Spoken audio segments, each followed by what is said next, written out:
అటువంటి ఒక వ్యక్తి మరణం అనేది అలా జరగటం కావచ్చు, అది ఎటువంటి పరిస్థితుల్లో అలా జరిగినా అది దారుణమే. సరే, దేవుడు ఆయన పిలుచుకుంటే పోయాడా? లేదు, గతంలో ఆయన ఉన్నటువంటి ఫ్యాక్షన్ రాజకీయాలకు సంబంధించి ఇప్పుడు వాళ్ళు తీసుకున్నారా? దానికి సంబంధించిన విషయమే మాట్లాడుతున్నారు ఈ కన్క్లూషన్ లో. ఆ గతంలో ఉన్నటువంటి ఆ ఫ్యాక్షనిజం, ఈయన ఫ్యాక్షనిజం మాని మతబోధకుడుగా మారినా గాని, ఇందాక నేను పాడాను ఒక పాట, నేను వీడని నీడను నేనే అని చెప్పి ఆ ఫ్యాక్షనిజం తరుముకుంటూ వస్తే దాని ఫలితంగా ఎక్కడైనా కూడా ఎవరైనా ఏమైనా చేసి ఉండొచ్చు. అంత మాత్రం చేత హిందువులు చంపారు, లేదా ముస్లింలు ఫత్వా జారీ చేశారు కాబట్టి వాళ్ళు చంపారు, ఇలాగ మాట్లాడటము అన్యాయము, అక్రమము అంటున్నారు. ఏది ఏమైనప్పటికీ వీఆర్ నాట్ not at justify the case. We can wait for the justice, but we cannot justify. మనం జడ్జిలు కాదండి, అంతకు మించి ఇన్వెస్టిగేటర్స్ కాదు. మైక్ దొరికింది, కెమెరా దొరికింది, ఎవడు పడితే వాడు ఎంత పడితే అంత మాట్లాడేస్తారా? ఇది పద్ధతేనా?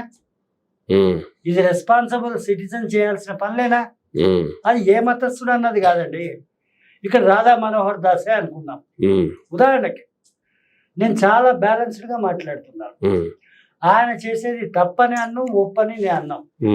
ఈయన మతంలో ఉండేటువంటి పద్ధతులు, వ్యవహారాలు మనకు మనం సరి చేసుకుంటే చాలు. వాళ్ళ మత ధర్మాల గురించి మనం మాట్లాడడం కానీ, వాళ్ళని గొర్రెలు అనడం కానీ, మన మీద గొర్రెల కాపర్లు అనుకోవడం కానీ, ఏదన్నా కానీ మనం ఏది కాదు. మనం గొర్రెలు కాదు, గొర్రెల కాపర్లు కాదు. మనం హిందువులము అంటే హిందువులుగా మనల్ని మనం కాపాడుకోవాలా, మన మత ధర్మాన్ని మనం కాపాడుకోవాలా, మన మతం తాలూకు బోధలు మాత్రమే మనం చేయాలి. ఎయిటివాడి పాకిట్లో తొగి చూడటం అంటే ఏంటి? వాళ్ళ మత ధర్మాలని మనం విమర్శించడమే కదా. దానివల్లనే కదా ఈ మత ఘర్షణలు మొదలవుతున్నాయి. ఇది సుగుణ కరుణాకరు అంటారు, లలిత్ అంటారు, ఈ రాధా మనోహర్ దాస్ ఏనా కావచ్చు, వీళ్ళంతా హిందువులు లేదా హిందువుగా మారిన క్రైస్తవులు. అది కూడా ఉంది. ఇప్పుడు కరుణాకరణ ఏదో అంటారు, కరుణాకర్, ఆయన ఒక క్రిస్టియన్ అయ్యుండి హిందువుగా మారాడు. హిందుత్వాన్ని ప్రమోట్ చేసే రకంగానే ఆయన మాట్లాడుతుంటాడు అనేది కూడా మనం ఆ వీడియోలో చూస్తున్నాము. నేను ఇక్కడ అనేది ఏంటి, మనం ఎవరిని విమర్శించద్దు, మన ధర్మాన్ని మనం ప్రమోట్ చేసుకుందాం, తప్పులేదు. కానీ వాళ్ళు మన దగ్గరికి వచ్చి మత మార్పిళ్ల కోసం ప్రయత్నిస్తే మాత్రం లాగినాలు కొట్టండి, తప్పులేదు. అక్కడ మత ఘర్షణ కాదు, మన ధర్మాన్ని మనం కాపాడుకోవడం. కానీ మనము మత విద్వేషంతో వాళ్ళని విమర్శించడం కాదు, కెమెరాలు ఎదురకుండా స్పీచ్లు ఇవ్వడం కాదు. అంతకు మించి చెప్పాలంటే రాబోయే రోజుల గురించి చాలా క్లియర్గా చెప్తానండి. మత ఘర్షణలు ఖచ్చితంగా రాబోతున్నాయి. ఇది కూడా ప్రిడిక్షనే. నేను చెప్తోంది, ఇది ఒక మతం అని నేను అంటలా, ఒక స్థితి అని నేను అంటలా, ఒక గతి అని నేను అంటలా. మతపరమైన ఘర్షణలో రాబోయే రోజుల్లో అతి సామాన్యంగా వస్తాయి.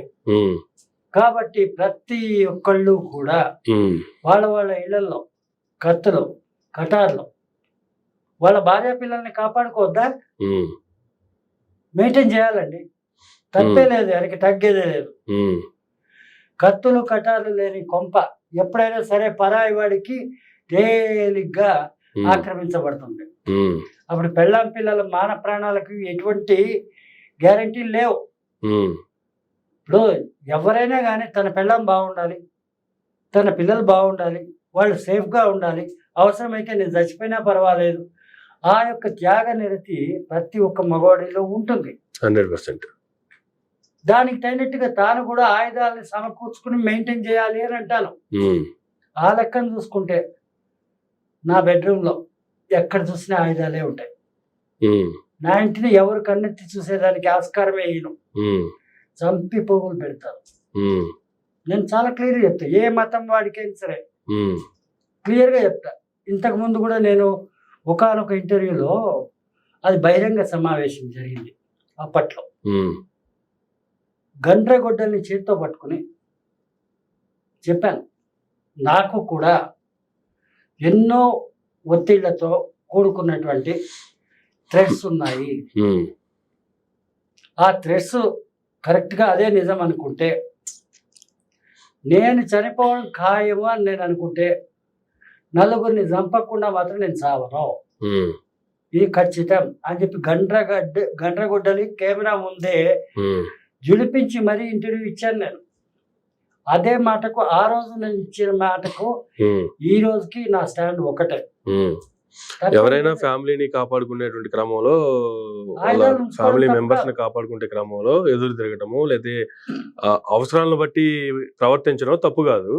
కానీ మీరన్నట్లుగా మత విద్వేషాలు లేదంటే మతాలను రెచ్చగొట్టో లేదంటే మరొకరి మతంలోకి వీళ్ళు తొంగి చూసో ఇవి చూడటం అనేది 100% తప్పే.